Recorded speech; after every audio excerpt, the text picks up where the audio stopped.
Dear learners, welcome to today's class. আজকে আমি তোমাদের সাথে আলোচনা করতে যাচ্ছি an important grammatical item that is pronoun and kinds of pronoun. Dear students, before going to the kinds of pronoun, we had better know what is pronoun. Yes, dear students, pronoun is a word that is used for a noun. Pronoun means for a noun. Pronoun বলতে নাউনের জন্য ব্যবহৃত শব্দ, সেগুলাকে কি যদি বলি Rahim is a good boy, he goes to college regularly, এখানে রহিমের পরিবর্তে আমরা কি ব্যবহার করেছি? হি ব্যবহার করেছি। তাহলে নাউনের পরিবর্তে ব্যবহৃত শব্দ হিটা হচ্ছে প্রনাউন। তাহলে এইরকম অনেক প্রকার প্রোনাউন আছে, বেশ কয়েক প্রকার, প্রায় 8 প্রকার প্রোনাউন আছে। আমরা সেগুলি নিয়ে আজকে আলোচনা করব। তার মধ্যে প্রথমটি হচ্ছে পার্সোনাল প্রোনাউন। কোন প্রোনাউন? Personal pronoun. প্রিয় শিক্ষার্থীরা, যদি যে শিরোনাম বা টার্ম, এই টার্মের মধ্যে যদি অর্থটা যদি খেয়াল করো, তাহলে পার্সোনাল প্রোনাউনের সংজ্ঞা বলতে কি বুঝি আমরা কিন্তু ওখান থেকে সংজ্ঞাটা পেয়ে যাব। Personal pronoun means to refer a person or a thing. Pronoun that is used to refer ব্যক্তিকে নির্দেশ করতে বা বস্তুকে যে প্রোনাউন ব্যবহৃত হয় সেটা হচ্ছে পার্সোনাল প্রোনাউন। যেমন আই, উই, এই দুটোকে আমরা ফার্স্ট পারসন বলি, you second person, he, she, they third person. He, she, they মধ্যে হি, শি সিঙ্গুলার ব্যক্তিকে নির্দেশ করে, দেটা হচ্ছে প্লুরাল, ব্যক্তি বস্তু উভয়কে নির্দেশ করে। আরেকটা প্রোনাউন সেটা হচ্ছে ইট, যেটা দিয়ে আমরা প্রোনাউনকে নির্দেশ বা এই প্রোনাউন দিয়ে আমরা বস্তুকে নির্দেশ করি।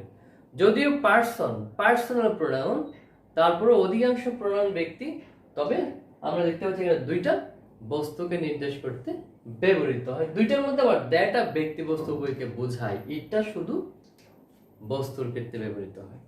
তাহলে প্রিয় শিক্ষার্থী, এইবার আসো রিফ্লেক্সিভ প্রোনাউন বা এমফেটিক প্রোনাউন। শব্দগুলো একটু দেখে নিই।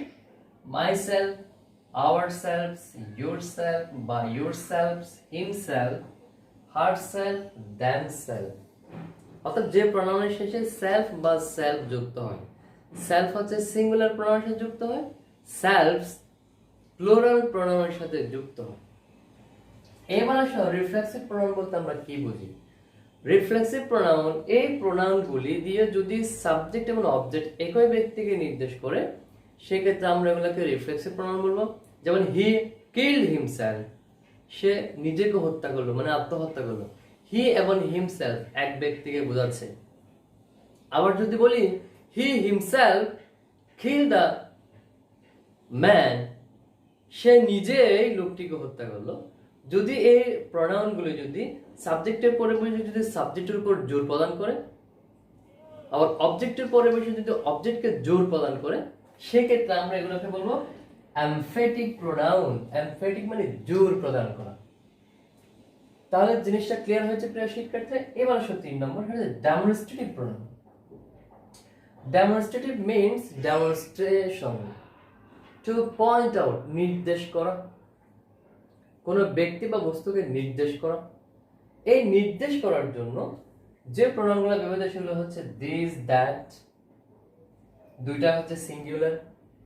দিসটা হচ্ছে নিকটবর্তী বস্তুকে নির্দেশ করে, দ্যাটটা হচ্ছে দূরবর্তী বস্তুকে নির্দেশ করে। দিস, দোজ, এই দুইটা হচ্ছে প্লুরাল। দিস দিয়ে নিচের বস্তুগুলোকে নির্দেশ করে, কাছে, নিকটতম। আর দোজ দিয়ে দূরবর্তী বস্তুগুলোকে নির্দেশ করতে ব্যবহৃত হয়। আর চাস মানে উপরের কোনো বিষয়কে ইঙ্গিত করতে চাস ব্যবহৃত হয়। তাহলে এই শব্দগুলো যেহেতু নির্দেশমূলক, সেজন্য এই প্রোনাউনগুলোকে বলা হচ্ছে ডেমনস্ট্রেটিভ প্রোনাউন।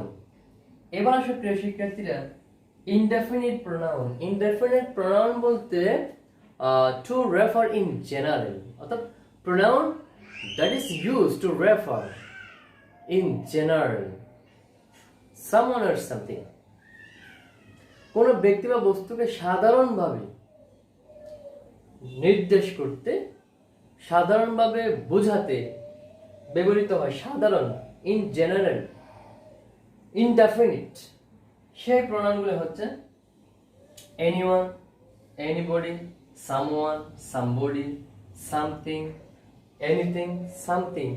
এই প্রোনাউনগুলোকে আমরা কি বলি? ইনডেফিনিট প্রোনাউন বলি। এবার আসে ইন্টারোগেটিভ প্রোনাউন। ইন্টারোগেটিভ প্রোনাউন মানে pronouns that are used in asking question, প্রশ্ন করতে যে প্রোনাউনগুলো ব্যবহৃত হয় সেগুলোকে আমরা বলছি কি? Interrogative pronoun. ইন্টারোগেটিভ প্রোনাউন সেগুলো কি কি? হু, হুইচ, হোয়াট। আবার হুর পজিটিভ অবজেক্টিভ ফর্ম আছে, হু থেকে হুস, হুস থেকে হোম, এভাবে। এইগুলো হচ্ছে ইন্টারোগেটিভ প্রোনাউন। তো ইন্টারোগেটিভ প্রোনাউন যে প্রোনাউন দিয়ে প্রশ্ন করা হয় এবং দেখে বোঝার উপায় হচ্ছে এই শব্দগুলো সেন্টেন্সের শুরুতে ব্যবহৃত হবে এবং লাস্টে প্রশ্নবোধক চিহ্ন থাকবে, সেই ক্ষেত্রে আমরা এগুলাকে ইন্টারোগেটিভ প্রোনাউন বলবো। এরপরে আছে 6 নম্বরে হচ্ছে রিলেটিভ প্রোনাউন। রিলেটিভ প্রোনাউন বলতে to make relation between two clauses, অর্থাৎ যে প্রোনাউন দুটি ক্লজকে যুক্ত করার জন্য ব্যবহৃত হয়, আর সেই প্রোনাউনগুলো হচ্ছে হু, হুইচ, দ্যাট। এখন প্রিয় শিক্ষার্থী একটা জিনিস খেয়াল করো, হু, হুইচ এই দুইটা রিলেটিভ প্রোনাউন হতে পারে, আবার ইন্টারোগেটিভ প্রোনাউন হতে পারে। তাহলে আমরা বুঝবো কিভাবে? যদি আমরা দেখতে পাচ্ছি দুইটা ক্লজ, আমরা রিলেটিভ বলছি কি দুইটা ক্লজকে যুক্ত করবে, সংযুক্ত করবে, তাহলে দেখো I know the boy who came here yesterday, এখানে আমরা whom টা দেখতে পাচ্ছি। এই whoর আগে একটা ক্লজ আছে I know the boy, পরে ক্লজ হচ্ছে came here yesterday, অর্থাৎ who থেকে শুরু করি। তাহলে এখানে দুইটা ক্লজকে যুক্ত করার জন্য মাঝখানে যেহেতু ব্যবহৃত হয়ে দুইটা ক্লজকে যুক্ত করেছে, সেজন্য এটা হচ্ছে রিলেটিভ প্রোনাউন। আর আগে দেখতে পাচ্ছি বাক্যের শুরুতে ব্যবহৃত হয়েছে প্রশ্ন করার জন্য, সেটা হচ্ছে ইন্টারোগেটিভ প্রোনাউন। তাহলে প্রশ্ন করার জন্য বাক্যের শুরুতে বসলে ইন্টারোগেটিভ প্রোনাউন, আর যুক্ত করার জন্য দুইটা ক্লজের মাঝখানে বসলে সেটাকে আমরা কি বলবো? রিলেটিভ প্রোনাউন বলবো।